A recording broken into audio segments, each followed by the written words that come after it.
All right, so take number 2 on this try. Yeah, you got anything to say before we get started? Oh, we're not starting yet? No, we're starting. Oh, we're It's starting? recording. Oh, okay. Should I say it? Yeah, go for it. My name is Vasily, and I am Evandra Evergreen. All right, and I'm Amir. I'm the DM for this catastrophe. And we are Team E. Ay. You know, if it wasn't as cringy, then I wouldn't be as angry. But it's just so bad. It's just so bad on every single level. But yeah, so yeah, this is our campaign, episode 1. Tal'Dorei campaign setting. Uh, yeah. I know like most people like to homebrew stuff or use the books. I really like the lore that Matt Mercer set up for Tal'Dorei. So I decided, hey, I'm gonna get the book and I'm gonna actually like use it. I don't really go by everything in the book. I kind of just take what I like from it and edit stuff where I think it's right, and then I use it as a basis basically. But it's not like my Bible. I don't have everything in there. Doesn't have to stay in there. My Bible is the Anarchist Cookbook. I don't. There's no response. All right, continuing onwards. So we recently had our first session, and that was. It was delightful. Yeah, you showed up late for it. What? You showed up late for it, Yeah, and so it's like you were like, what? We started at like 12, and you showed up at what, like 2 something? Yeah, something like that. All right, so yeah, our party consists of I got the names. Okay, so we have we have Travik. He's a mountain dwarf, and he's interesting. There's Nimri, the succubus, and she's a warlock. Or should I say the class too? You sure? Okay, so Travik, he's a fighter. Mm-hmm. Nimri's a warlock. She's a succubus. Haggis. Hagoose is a barbarian Goliath. And there's a human Ashari Amelia, druid. Who's a Ashari druid. And Evandra Evergreen, Wood Elf Ranger. Wow, tooting your own horn there. But all right, let's just keep going. Narcissism as best. Yep. So we started off our campaign.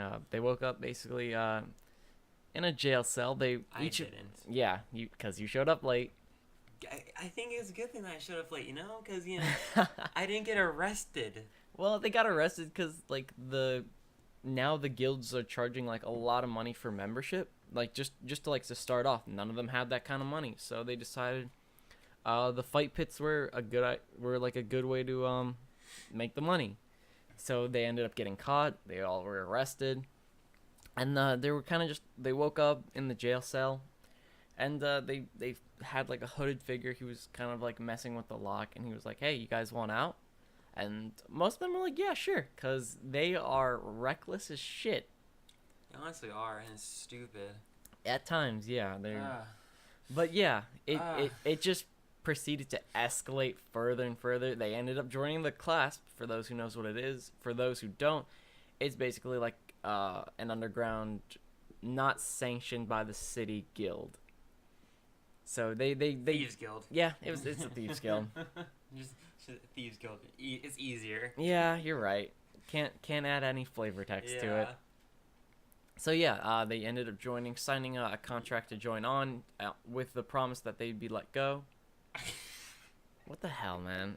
You guys don't see this, but he's like unhinging his jaw. So, tangents aside, what was I saying? They ended up getting busted out. And joined the Clasp. Yeah, they joined the Clasp. Got brands of the Clasp insignia on them. Boy, did it hurt. Yep. And they ended up getting an assortment of jobs from the Clasp. One of which though was from what would the word be for it? Like Wait, what is the question? God damn it! He's the guy who the guy who did their orientation, basically. He basically gave them jobs for a little bit so they could pay off the money. Yeah, Hilltopple. He gave them the money. He gave them jobs so they could pay off the money that they owed to the Clasp. because they needed new gear, new arcane focuses, new spell books. It was a lot of money. Everything. Yeah. So. Or they could have just sat in jail. Yeah. Or there was other options, but you guys just decided not to go for it. They did when you got roped into it. So yeah, I went from there. Hilltop you guys worked there, and on their first day on the job, they decided to break and entering, and then, oh god, they decided to break and entering, steal a man's maid, and then leave him for dead. The guy smashed his head in. He smashed his head into a desk. He stated non-lethal, but when you're unconscious for that long, it's not good for you. He probably has severe brain damage. Oh well, that doesn't matter because dead. Oh yeah. Yeah, you guys, down. yeah. The class burned his house down. Yeah, they made it look like an accident. You want like, something funny? and because he was such an alcoholic. I mean, it makes sense. Something caught fire in the house and it just kind of spread. Want to hear something funny? You're probably not even close enough to the mic. God, are you kidding me? Are you kidding? For the love of God, if there's just like a 3-minute segment of me just being like, mumble, mumble, mumble, I'm gonna fucking scream.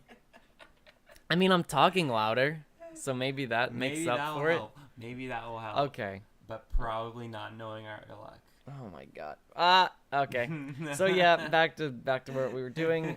They took the guy's maid, took a few, like, 2 common magic items that weren't really, like, for combat or anything. It was like a wand of pyrotechnics and a tankard of sobriety. Oh yeah. So it was just kind of like, and the one of which had not been used both of which had not been used in a long time. Never put the tankard of sobriety on her head. Yeah. And then yeah, you guys brought the abused maid back to Hilltopples, and he was like, "Oh my fucking god!" And then the whole thing with the clasp happened. She's now working at the brewery. Yeah. And living a hopefully better life. You guys haven't really followed up on it, so you don't know.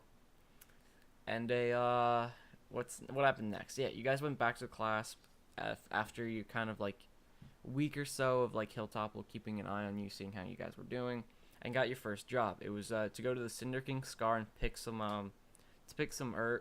herbs that were decently valuable. So you guys Cinder Scar herbs. God damn it. God, why do you do these things? Why do you do the things you do? Okay. Because I am Evandra Evergreen. Haha, that comes to bite you in the ass next session. Yes, it does. Ugh. Yeah, next episode we've had our first and second session. We're just shitty with actually doing the podcast, so. Yeah, that's pretty bad. Yeah. All right, so episode 2 will hopefully come out sooner. But yeah, they went to the class, got a job at the Cinder King's Scar. They went there and they just walked into it, and that proceeded to burn them profusely. I tried to walk into it, and it's primordial fire. It doesn't work. It negates all resistance. Yep, which is just another thing that I wanted to like add in to make it like actually like it's not just something you can just like walk into and just be fine. It fucking hurts no matter what. The succubus can't just walk into it. The succubus who's used to like the fires of like the 9 hells, put her hand in, and she took half damage because it was only her arm that went in. It was still like 7 damage. Yeah, 7 damage because she half damage. Oh no, it was 7. I think I rounded it up instead of down like you would normally do. So it was 4 damage, but she does not have much HP. So that fucking hurt. Yeah. So yeah, you guys, now realizing you were fuck ups, walked around, went to like the station where they hand you like suits to wear and special potions. You went in, started collecting herbs, and it wasn't the ranger or the druid or anyone. It was the goddamn dwarf realizing there's a thud behind me. Oh fuck! Yeah. And like the magma golem. Oh my god. Oh yeah, but not before you guys saw like the bones of like Thordak. Yeah, and you wanted to go touch it. I wanted to go touch it. I want to go steal a bone, because There those were things are priceless. they're worth a lot of money. And then Nimri was like, well, if they're worth a lot of money, why are they here? Because the station was pretty busy. And then I said, "Shut the fuck up, Nimri." And then you went back to collecting. And then Nimri had sex with a Goliath. No, but leave that out. Leave that out. We're not going back to that. No, that was that. Okay, Michael took that joke too far. He really did. He did, and I so can't we're not bringing it up. It's just we're gonna let it die in the campaign because I talked to him and he's gonna try. I know he's a succubus, but he's gonna try to be like, I'm not gonna like be that explicit again. Eats. Yes, but it can just be like, so I break into a room. You can assume what he does, and I can make him do the rolls for it without him being like, so yeah. So you don't have to go that far. You get what I mean? Yeah. So oh, I think you gotta get closer. Is this close enough? God damn it. Someone's eardrums. The one viewer is now dead.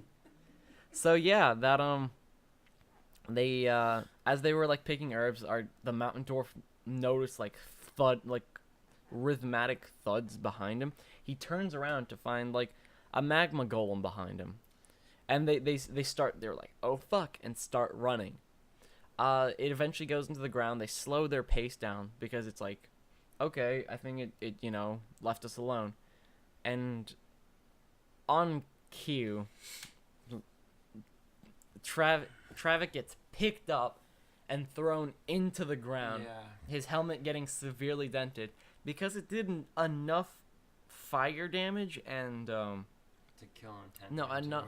It did enough bludgeoning and fire damage, now halves because of that special potion, that he was at 1 HP. Like, I could have rolled another D6 and it would have killed him, but I was like, nah, it's session 1. Let's kill him. Let's let them live a little bit longer. Just for now. Maybe let them get to like level 3. Yeah. Yeah, level 3 sounds good. So yeah, that happened. They ran. Travick was like knocked down prone, and then our Goliath like scooped him up and ran. He just ran as fast as he could out of the thing. +5 sprint. And this thing went like shark back into the ground, came up and jumped at them as they went out of the scar, and then dissipated. Yeah, they can only survive in the fucking cinder scar. Yep. So I thought it was elemental at first. I thought it was like a magma elemental at first. Those are like actual things. If you ever go in between the planes of like earth and fire, so you can, or is it mud? Mud. It's probably mud. It's either bordering. Earth is either bordering fire and water, or like air and water. So I don't know. It depends on how you treat the elemental planes. They could all be touching if you really think about it. I love touching.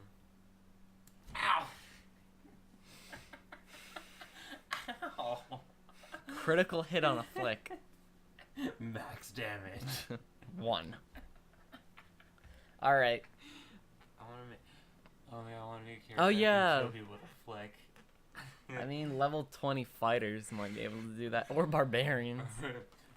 Eldritch Knight. No. Imbues his flick with power. Oh my god. So yeah, Skadoosh. I hate you.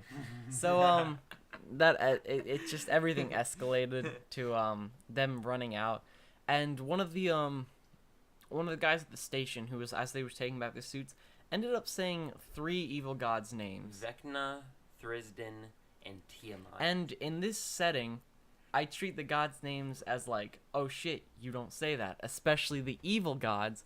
So he decided to, you know what, it'd just be easier to kill myself. So he dove into the Cinder King's scar, and you heard him scream like as you guys started to like he was like run go. As you guys started to like start jogging away, you turned around and you saw him jump in, and then the screams as you started running. And yeah, that was, you guys went to the clasp, got paid barely enough.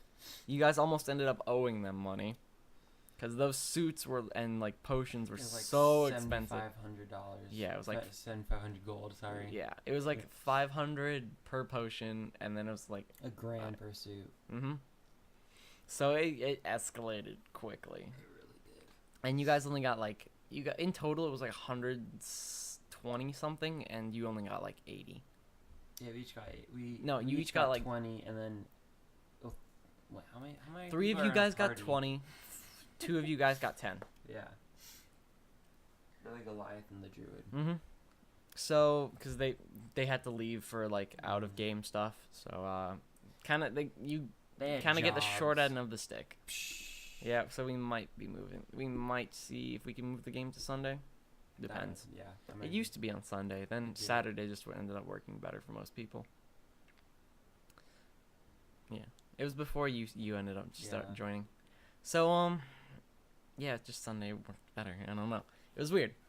So it ended up with them. They got their money, asked for another job, and it was about a goblin nest that had just appeared like out of nowhere, a lot bigger than like a regular goblin nest. It was just like there's a sign that said that did not happen. Oh, it didn't. Oh, yeah, that's right. It didn't happen. Never mind. Yeah, so Said that. At that time, I'd woken up at, I think that day I'd woken up at like 6 a.m. My parents had gone on like a trip, and they ended up waking me up in the process of them leaving. So I was tired. I was really tired, and DMing for like 8 something hours still like takes it out of me. So I was dead. I was a dead man walking. And so Dramas here, Vasilis. I'm used to calling him by his last name. Identity thieves. Haha. Only a little bit. So Vasilis here ended up basically DMing the combat encounter. Yeah. Which it was because it was weird. I was so tired I just kind of started agreeing to things. And the Hilltopple, who's a level 5 monk, joined into the fray against goblins. He was one-shotting things, so they were just like, yeah, that's not really too satisfying. And I was like, yeah, you're right. We're just going to redo that combat encounter. So it's basically, it stopped there. And we had no real combat that entire session. It was, I think, like 8 something hours of roleplay, which I really like because it kind of let me like do a lot of world building and everything. But yeah, and combat, you don't have to have combat to have fun. Yeah. Combat's just kind of like here's like an obstacle that you can hit and just get some rage out, because D&D is like at its core a power fantasy. You want to be able to do stuff like that. So that was kind of it for session 1. It was fun. It was fun for me, even though I was pretty tired, and I hope it was fun for you guys. Yeah, I think it was fun. Yeah, I mean, there's some stupid shit that happened, but compared to what I did yesterday, I pretty much took all the stupid. I used up all it in like 10 minutes. 10 minutes of pure, unadulterated stupidity. It was bad, and you'll see next week. We ending it there. It's a pretty good ending spot, right? Yeah, it's a pretty good ending spot right here. Like, subscribe, and leave a comment if you have any ideas that the DM should consider for our campaign. Leave in the comments. Thanks, guys. All We'll right. see you next time on The Adventures of Team E. All right. Yeah, imagine. Have a wonderful day. See ya. Hey, none of that.